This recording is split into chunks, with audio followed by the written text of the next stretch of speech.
Radio, where gamers roll. www.d20radio.com. You're listening to Broken Palisades, a Prime by Cortex miniseries.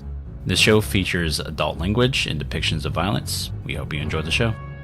Where we last left off, there was a giant tentacle leech turtle monster thing. That's exactly what the locals call it. It's just called giant monster leech tentacle turtle thing that attacked y'all in the Grey Marshes. Camping on top of the Grey Marshes was Zakar, of course. On his trail was the rest of y'all. This basically revealed a couple of things. First and foremost, we had Michelle, who learned the value of not breaking the ice with such a creature. We also had Maze, who revealed to Ronnie that their sword has like a name attached to it, and that by announcing this name, Ronnie was able to connect to her sword in a way that she hadn't before, presumably.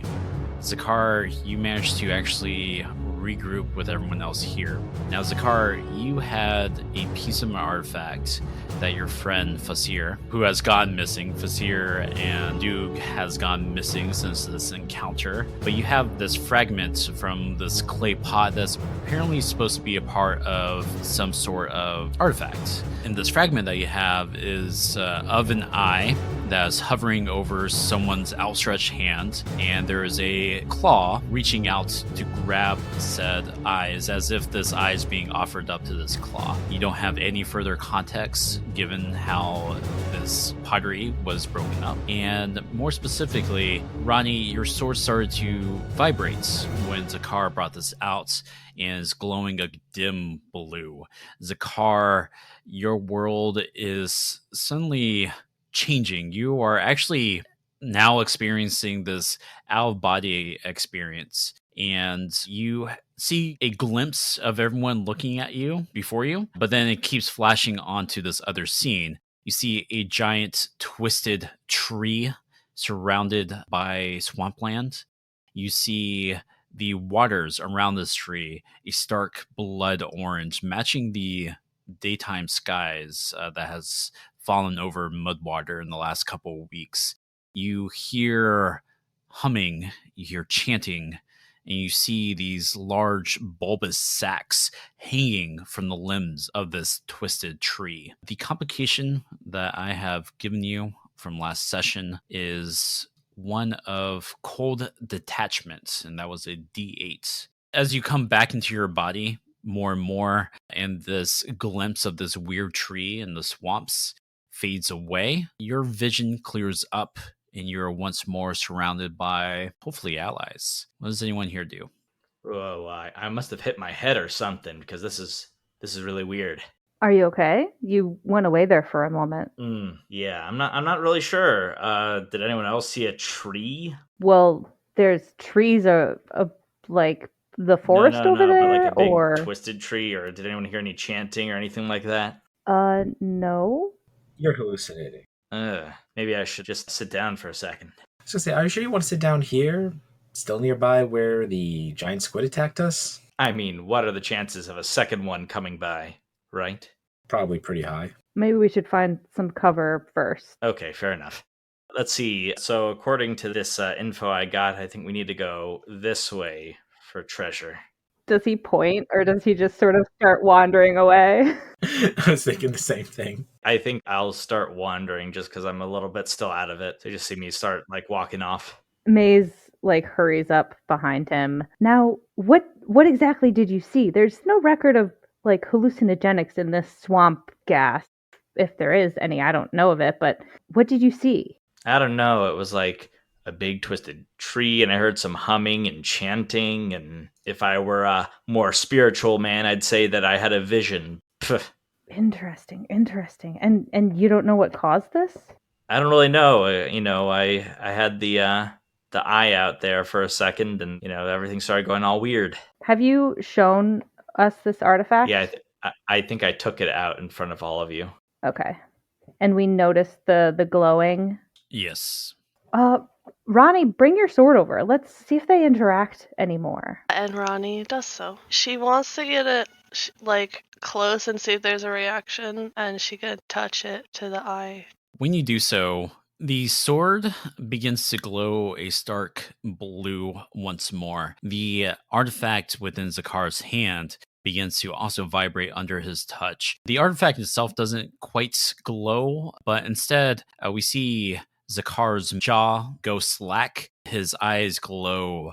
A orange light begins to shine from his mouth. The same thing begins to happen with yourself, Ronnie, except it's blue.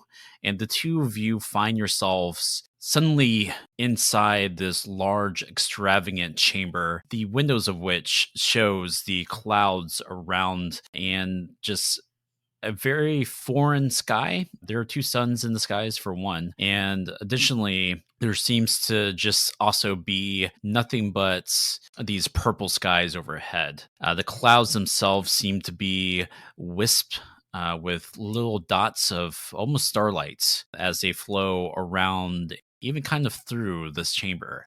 Ronnie, more notably for you, you're not used to being 8 feet tall. Ah! But also, Ronnie, you find yourself in this chamber looking at your own outstretched hand because you're still carrying this sword. Your hand looks very unfamiliar, very alien. It's a very pale, light green skin. You still got 5 fingers, but these fingers have small talons at the end. You hear a voice from behind you. Now, this is from Zakar's perspective. Zakar, you are entering into this chamber, and still the same feeling. You're also around 8 feet tall. Your movement feels lively, driven. You're wearing these flowing robes, and you're here in this scene with one intention.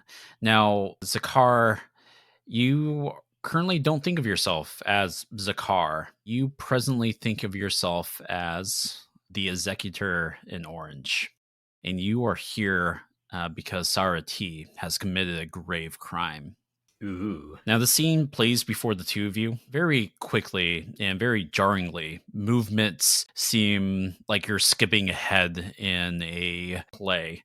Suddenly, you're at the threshold of this chamber, Zakar, and then you jump forward and you're standing side by side with this Sarati, and the two of you are talking about Sarati's crimes. But the words feel alien even as you move your lips to form them.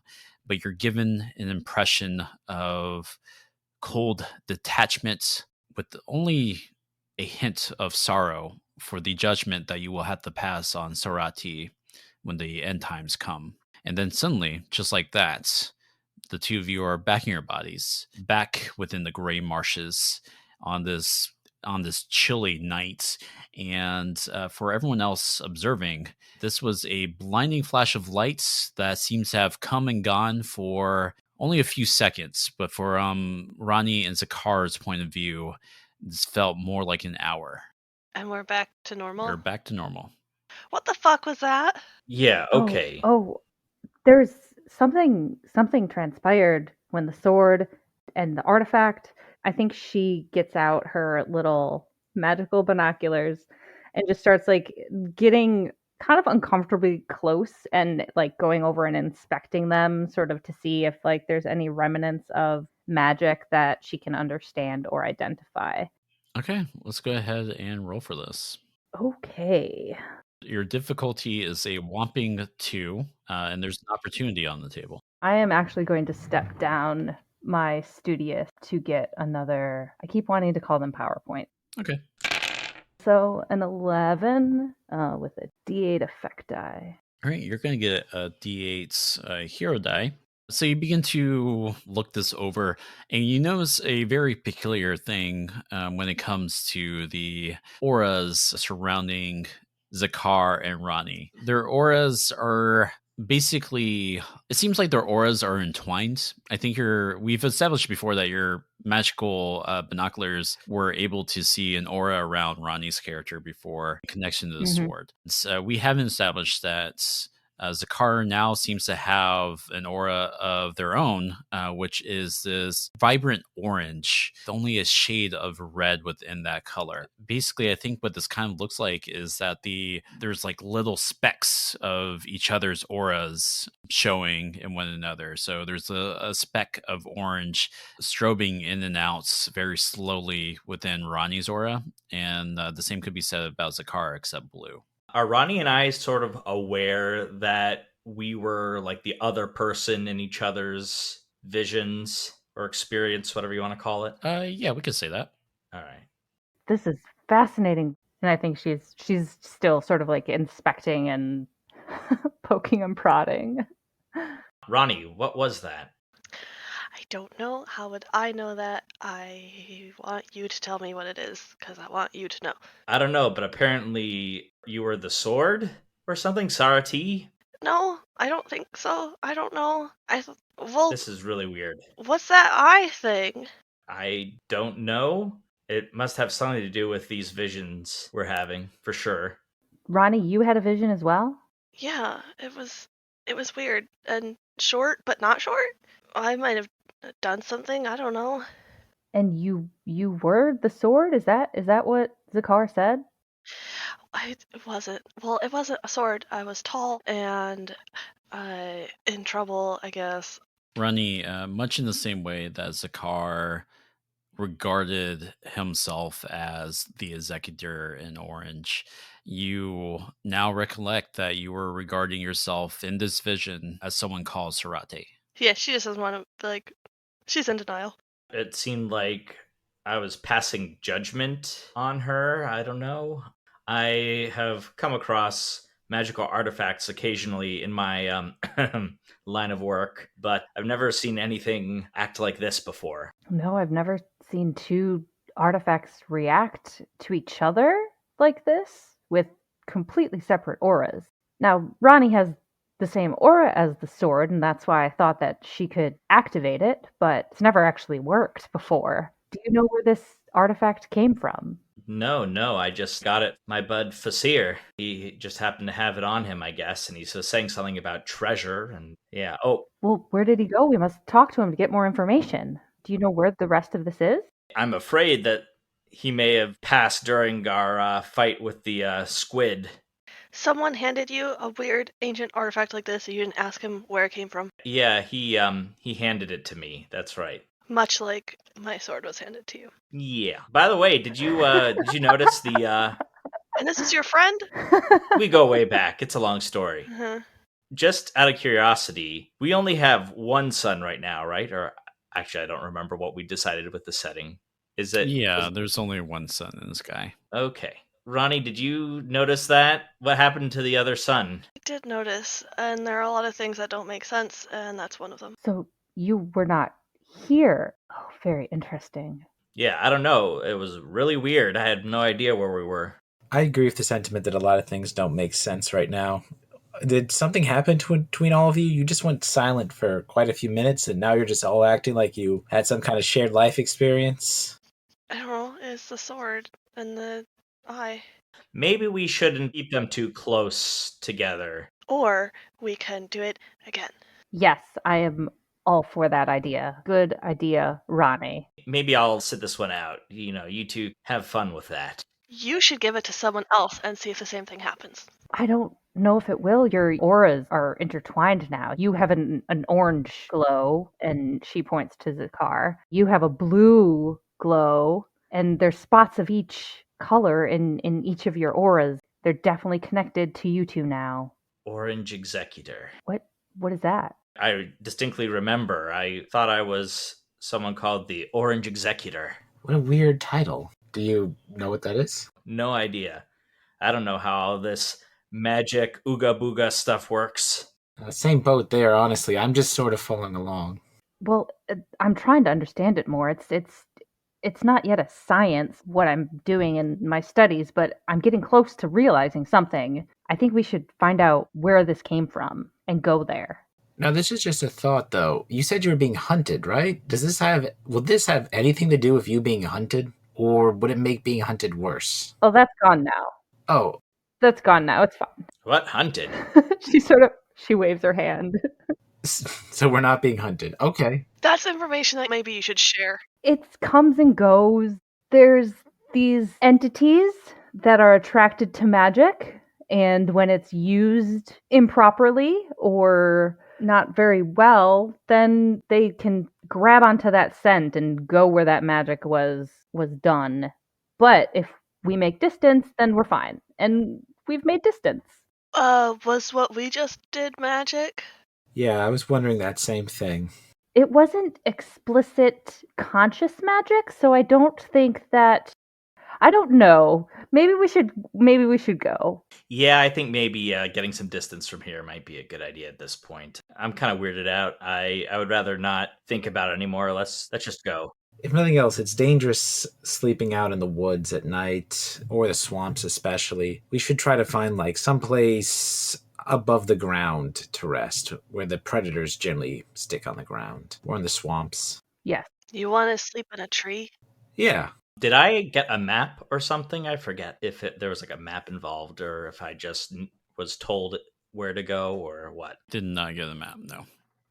Well, we have a general idea where the sword came from, and that's where we were headed in the first place. So maybe going there, we can find out more. Yeah, as long as we get out of here, I think that's a good idea. Agreed. Failing upwards again. So it sounds like you all are striking out. Sounds like you're prioritizing some place to stay for the night. Yeah. Yeah, it is still night, right? Yeah, it is still like the middle of the night. Let's actually have our silent hunter here, Michelle, make a roll for this to try to find a good, safe place to rest. That's not going to be too hard, though. Difficulty is at 2, and there's another opportunity at the board. Tracking down through the swamp and some other areas. So let me see. Since we're looking for objects, I think glory fits. That's D6. I'll then use my survive with the hunting specialty, D10, D6, and then my renowned hunting specialty at D8. Okay, looks like you're going to knock that out of the park. My result was a 12 with a D8 effect. And you could turn that D8 effect into a D10 asset. Oh. So you got heroic success. So you're going to have a D8 hero die, D10 assets, what would you like to name that asset? I would imagine like we can just name it safe shelter, or we can name it something else that, you benefited from doing this. Well, I mean, I want to keep us safe in a way. So shelter works. Just to be a little fun, maybe something more along the lines of safe treehouse. Like we set a place above the ground to sort of stay safe and keep away at the night. Most predators in the forest are probably going to stay to the ground. Birds can't see over the tops of the trees, so as long as you don't put it at the top, you aren't there. Most animals that go through the tops, while there are snakes and gigantic spiders, generally also tend to be prey creatures that are trying to stay away from the larger predators, like actually monkeys, for example, for a genetic relative and bonobos and things like that, generally stay up there for that purpose because bigger animals can't climb as effectively. So I'm thinking our shelter would be some sort of tent set up in the trees, kind of like hammocks set up in the tree to keep us sort of away from the ground to rest out for the night. Because I feel like I'd get you guys away from the swamp, because a swamp and a plains are really bad places to sleep at night, simply because prey animals burrow and humans ain't exactly burrowing animals. You all make camp for the night. The rest of the night goes by with little to no issue, just an issue of comfort, and at some points, as your hammock almost falls, I think you recover there. And it is like the early hours in the morning. What's the watch situation like? Is anyone standing watch, or are we all just snoozing in these hammocks in the trees? Ronnie would probably offer it for first watch because she's not going to be able to sleep anyway. I was thinking the same thing with Zakar, so I'd probably go next. Maisel do last. I just lost. I was going to go for last instead. All right, guess I'm third to last. First and last are always the best. You get the most uninterrupted sleep. Yeah. So I think Michelle is actually on your watch, which happens to be just probably 15 minutes after the sun has risen. You can hear some voices below, and these voices aren't exactly very quiet. You hear one man yelling at another as you glance down. You can see them. Now, this camp, since we're talking about making this into the trees, this would mean moving from the marsh and more into the swampland, which wasn't too far away from where you all had battled that beast. And you hear a voice, "Telling you, Doug, that son of a gun." Oh, there's no guns here. That son of a crossbow. uh, Zakar stole my piece of the artifact. Next time I see him, I'm going to wring his neck. And what do you do? Does this wake us up or? It's not that loud, Okay. no.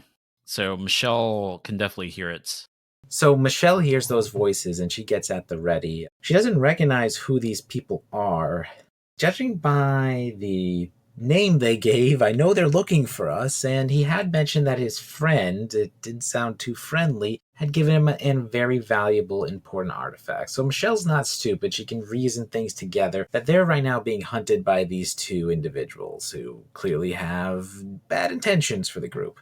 Raising an alarm is a bad idea in this situation. What makes more sense is to nudge people awake slowly and quietly one by one and explain that we need to be careful because there are people looking for us. I wanted everyone to be ready in case we have to, but it doesn't sound like the voices have spotted us and we are off the ground. So basically that's what I told everyone is, hey, there's some people looking for Zakar. It's the people you jacked the eye from, so, probably had to kill Zakar and steal the eye back, so not good, not good. You said he died, Zakar. I mean, I didn't see him. I kind of assumed. That's a classic mistake. Never assume someone's dead unless you see a body. You didn't say you stole from them. I didn't. He dropped it, and, I was gonna give it back to him before that squid thing attacked. So you stole it. No, it tracks. It tracks. I picked it up. You picked up something that wasn't yours with the intention of giving it back, but then you never gave it back. I mean, he was gone. What was I supposed to do, right? I was just safekeeping it in the meantime. I believe you, Zakar. Yeah, I definitely do too. Wasn't I hired to capture him for being a thief? I was the one that hired him, so she's like, oh, let's not talk about stealing right now. We have more important things to discuss. Besides how the artifact was acquired, are these dangerous fellows? They are known to get a bit hot-headed at times, but, I'm sure it's nothing that we can't talk through if necessary. Should we let them go on their way before we drop down? I'd rather not have an awkward encounter with them right now. They might not understand my good-hearted intentions. They'll kill him on sight. Yeah. Well, we don't know that, but better to play it safe.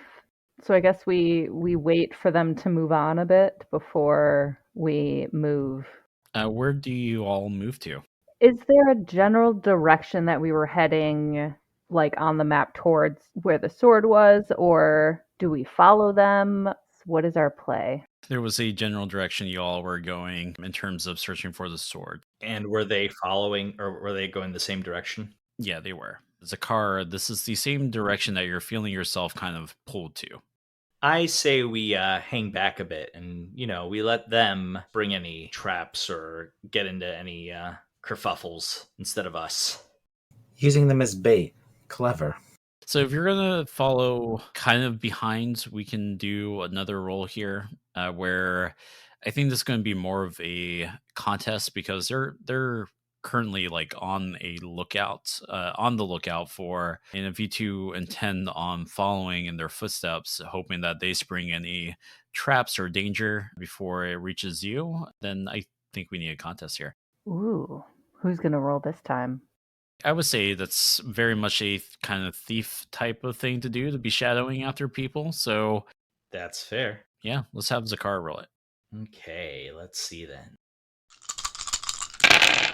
All right, so I got a 15.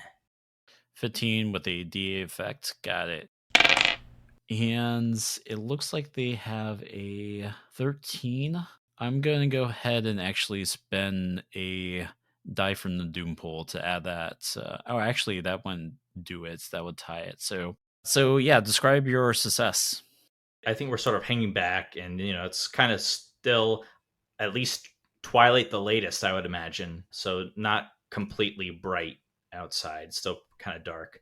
And I think that we're just sort of like keeping to the shadows and like ducking behind trees if they ever like look around or look behind, stuff like that. I'm sort of just like leading the rest of the gang along and just telling them to, follow me and hope none of them make too much noise.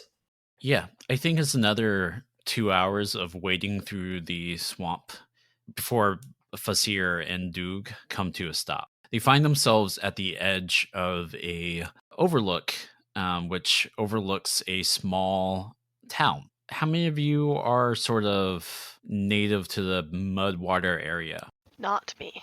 Mudwater, you mean like nearby the town we were at? Or The town is Mudwater. I think that wasn't I the hunter in that town, I believe we established?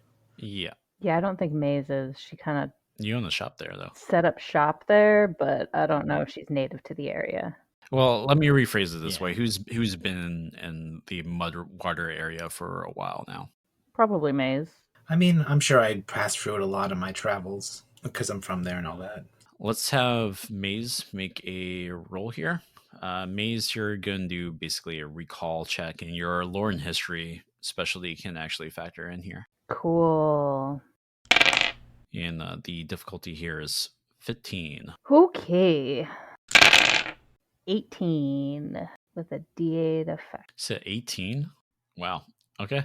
Yeah, and you said you wanted a D8 effect. So this D8 is going to translate to an asset, which is the history of Utenval. Now, Utenval is a small town that's located like southwest to the town of Mudwater. It was caught up in the floods. Much of this land didn't used to be so swampy. You're now like hitting a part of land that's like more of a grassland, not too unfamiliar with Mudwater. However, the town here seems to be in like this large like sinkhole which has dropped the town some 20-30 feet below the rest of the surrounding lands. The town was once known to be like a center of trade. It was a promising town. It was once like considered the location for province's capital until the floods overtook it. There's a lot of rumors going around about Utenval. It used to be a cult's like center of worship. Now this isn't like a secret cult. This used to be a cult that was known throughout parts of the region as worshiping the Executor in Orange. Oh. Now, here in the Broken Palisades, there are 2,147 gods. Generally speaking, most people accept that these gods are a thing.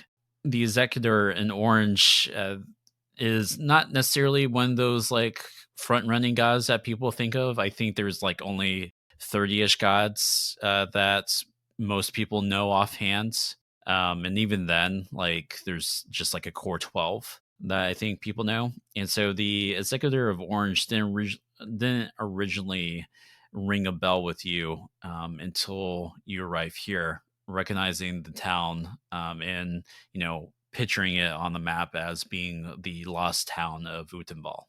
Oh, wait. The Executor in Orange. It must have slipped my mind because there's so many gods. This was the center of the worship of. Okay, sorry, getting a little ahead of myself. There was a cult of people here that used to worship the Executor in Orange, and maybe that artifact, Zakar, that you have, came from here. But then, how does the sword fit into all of this? And then she sort of starts like muttering under her breath to herself, like, "What if that came from over that area and this was here? Then how are they connected?" But So are we pissing off a god? well, there's so little we know about the gods before the flood, before the catastrophe, that I can't answer that question. They could be fickle, they could be merciful, they could be all powerful, they could be powerless. Well, in that vision I had, I was the Executor in Orange, and it looked like I was sort of judging Sarah T, and isn't that the name of your sword? I say to Ronnie. Yeah. I think Sarah T used to be a person, or I don't know, maybe the sword's named after them. Very interesting. Well, if these people from before could embody or will their spirits into these artifacts, there's not enough information. We have to find out more. We have to go down into that town. Now, at this point, Fasir and Duke have already begun the descent. It's not an easy descent. They have to climb down, but they seem to be making a beeline for like the southern part of the town, where you kind of see, this is like a town where there's a lot of dilapidated buildings that are kind of falling in on one another, and nature's reclaiming much of this. But they seem to be heading toward a platform that has a few like tents. You don't see anybody there in the distance, but it doesn't seem like it belongs there compared to the rest of the town. I should also note, given your height advantage over like this town and having a clear view, there's a lot of green space, particularly in the center of town, and there is a large mangled tree that you can see in the distance. And I assume with your binoculars, Maze, you can get a closer look. There are orange sacks attached to the limbs of this tree. Just for clarity, is this town abandoned for the most part? Yeah. From what we can tell? Mhm. Okay. All right. Zakar, you mentioned a tree, and she sort of holds her binoculars out. There's a very large tree. Was that the one that you saw? I take the binoculars and sort of look through it real quick. Whoa, these are quite interesting. All right. Yes, that's it. That's what I saw. Zakar will sort of like casually try to like put the binoculars into like his own satchel. May I have those back, please? Sorry. Yeah, force of habit. No worries. I kind of want to see where those two are going. They seem to know a little bit more about this whole situation than we do. I only got a little bit of information from them. Wise animals, especially hunters, and they realize it's dangerous and takes a lot of effort to do the work themselves. So sometimes they lay back, let someone else do it, and then claim the prize, like hyenas. So you're volunteering to go get them. Is that what you're saying? I'm volunteering to the idea of letting things happen and keeping an eye on them. Let them lead us to the treasure, and then at the moment of triumph, snatch it from them. Now, that sounds like something I can get behind. So we're going to steal from them, right? Is what you're saying? Creatively hunt. Maze, I'm sure you'd have no problem with that. Hey, there's a treasure, I don't see their name on it, so. I get a commission on this, just to remind everyone. Everybody's getting paid. So we cut there. We have a scene where you're already like halfway descending down this very steep and slippery slope. This largely involves clinging onto rocks, using roots when you can't, or just voluntarily like sliding yourself down until you can reach a point where you can comfortably like actually have a hand on the sinkhole's wall here. Now, in one such moment, I think we have Maze trying to follow in Laura's footsteps here. Now, Maze, why don't you actually make a roll here for climbing down? Now, this is going to be a move roll, which is just our catch-all, like some sort of movement action. Okay. Would this be prowess or survival? Whatever you value in this moment. I would probably say survival. Makes sense. Okay. I have set the difficulty to 6, and I'm just rolling a lot of ones today. I have another opportunity on the board. An 8. Oh no, 12 with a D8 effect. You're going to take a D8 hero die. And yeah, I think what happens here is, Maze, as you're like climbing down, you do like pull on a root, which, to be fair, that's the same root that Ronnie pulled on and was just fine. But also Ronnie's like half your size. And so when you pull on this root, it gives way and you find yourself sliding in such a way down this slope that you're essentially surfing this mud wave down until finally you reach the bottom ahead of everyone. Everyone else joins you a few minutes later. You find yourself at the southern edge of this town. To one direction is the center of the town where we have that big gnarly tree. And in the other direction, we have Fasir and Doog, who seem to be beelining toward that encampment on the edge of town. I imagine that you didn't follow like directly within their footsteps, otherwise they're going to pick you out. So this is kind of positioned in such a way that you're like a block and a half over to provide you with enough coverage. What do you all do?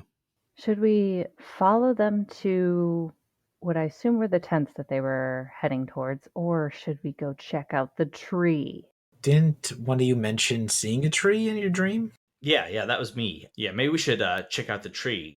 No sense in letting them get to any treasure first. If they already have an established camp and they're going to check in, I don't know. should we find out either way? What do you think, Ronnie?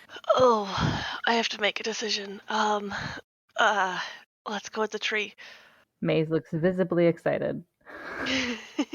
You don't remember anything about this tree in any lore, do you, Maze? Well, once I get closer, I could take a look and try to think back. In that case, why don't you all follow me? I'll try to keep us out of sight as we sneak over there. Okay. And actually, Zakar, why don't you go ahead and pick up dice for that?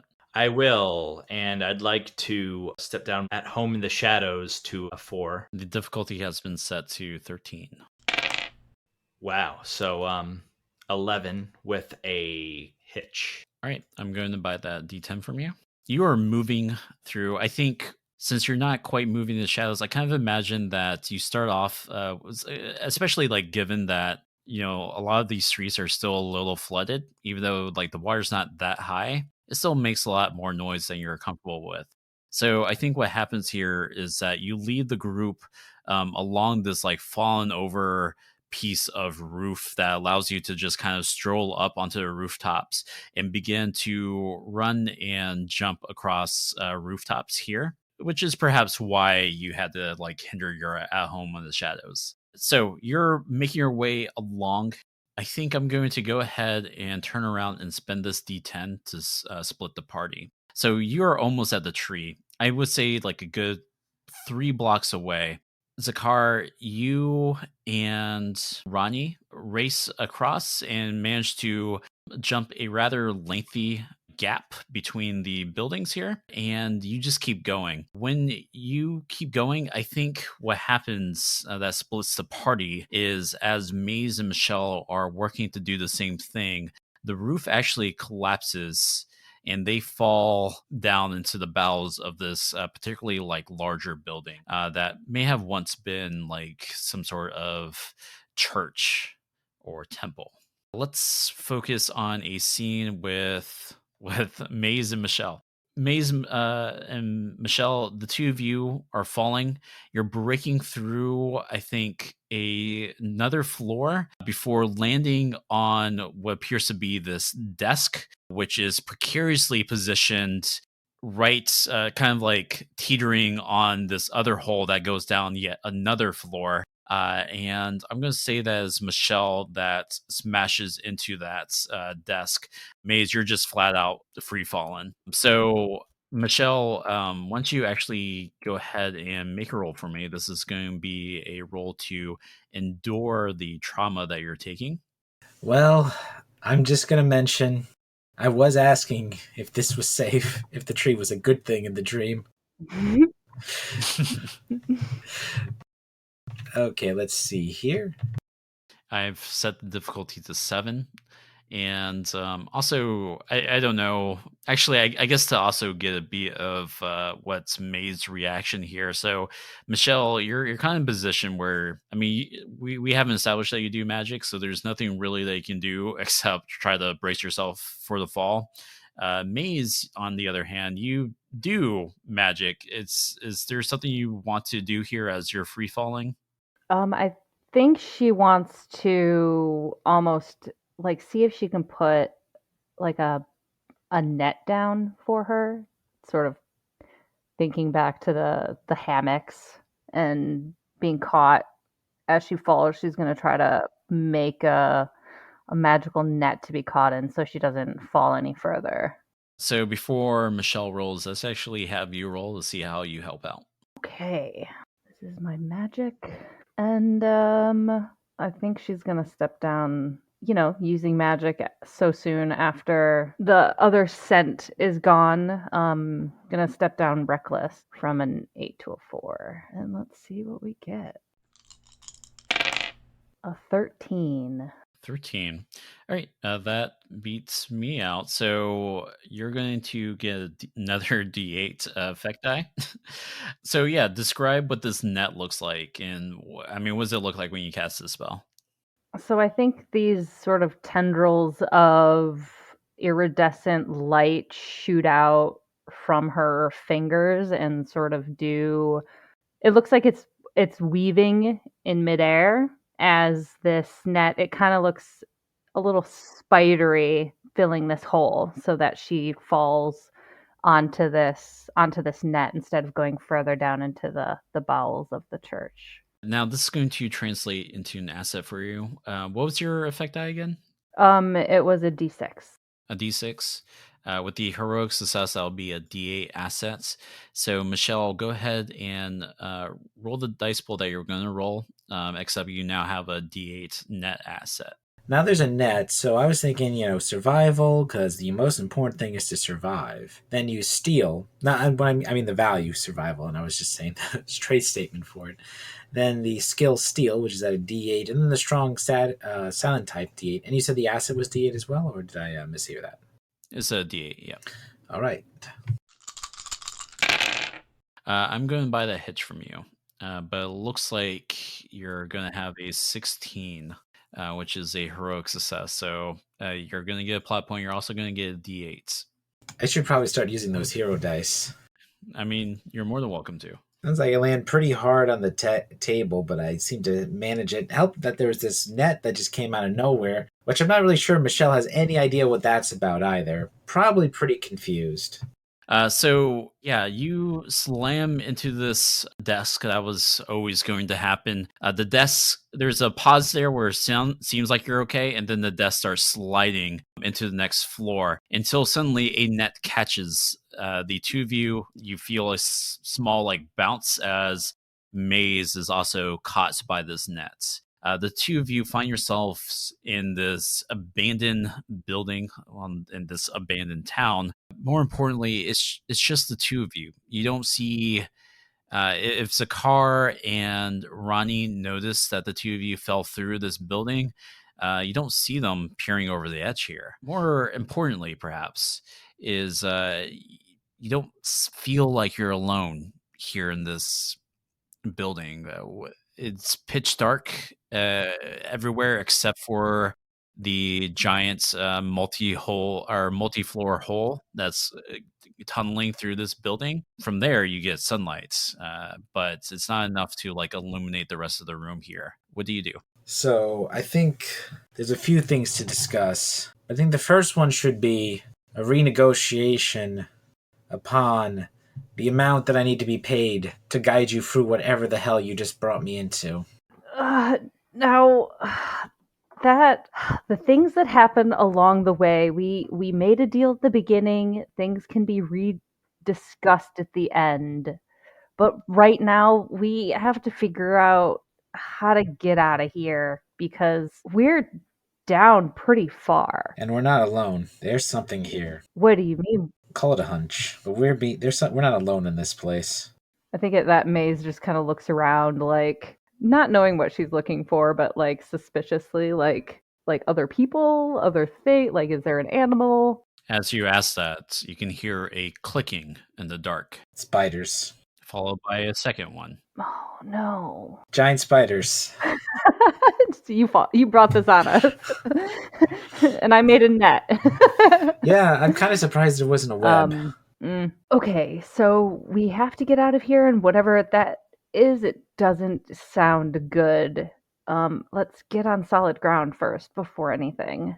The two of you clamber onto solid ground. This is just the edge of the sunlight that is streaming through the hole here. The clicking doesn't stop, and is also joined by a third, then a fourth, and a fifth distinctly different clicking sound, all creating this cacophony around you. There's a moment where it seems to stop abruptly, and then something jumps from the dark. We cut over to Ronnie and Zakar. Ronnie, Zakar, you have landed on a shorter building, making a pretty nice, parkour like fall from a slightly taller building onto this one. You're now face to face with the center of this of the town's green space here, which looks to be like, it seems like it might have been a park at some points, but there is a massive tree that's probably like a third taller than any of the trees surrounding it. This tree has giant, thick limbs, and on its you can see the blood orange sacks. Zakar, wherever you're keeping that fragment of pottery from the artifact, is now starting to vibrate on your person.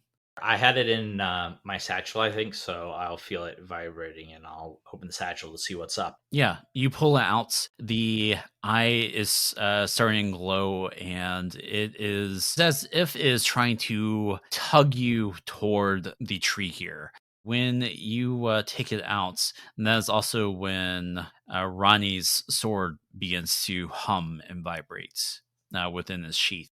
I pull it out.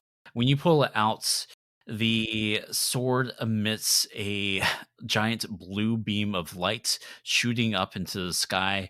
And it's at this very moment that the clay pottery piece that is within Zakar's possession also begins to shoot from that eye, a giant orange beam that also shoots into the sky.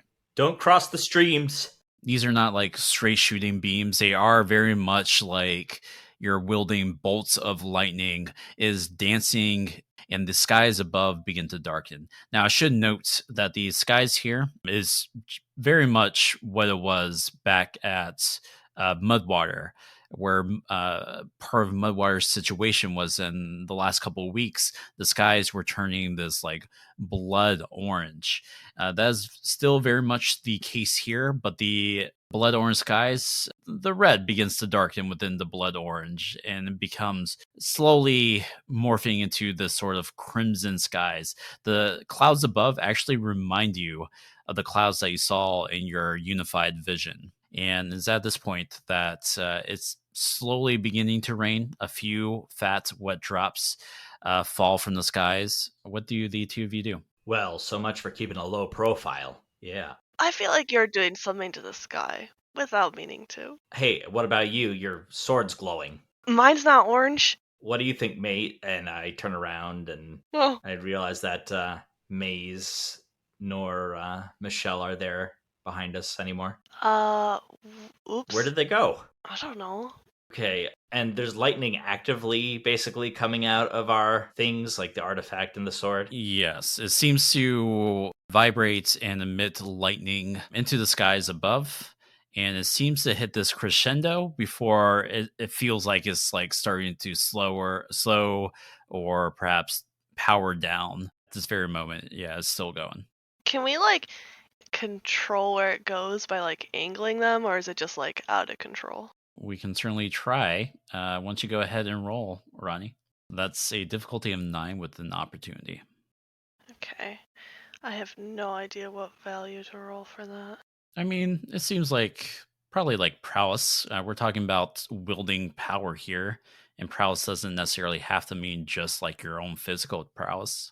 Just as a note, I probably wouldn't have like talked about any of that other stuff if there was actively like lightning going on, so I don't know. We just got distracted. Man, what skill would that be too? Maybe I could see move, like you're literally just trying to move it, or steal or endure. I was thinking maybe steal, but I don't know if that. I'll just do steal. Or well, steal and move are both Yeah. D8s, so it's fine. Do I get my D8 for my signature asset since Yeah. it's the sword? Oh Oh my dear. gosh. That's Oh all no. twos. I don't even. Oof. Every single one of two is pretty. That's almost impressive. Yeah, by rolling all of my dice, I have totaled my D8 max number.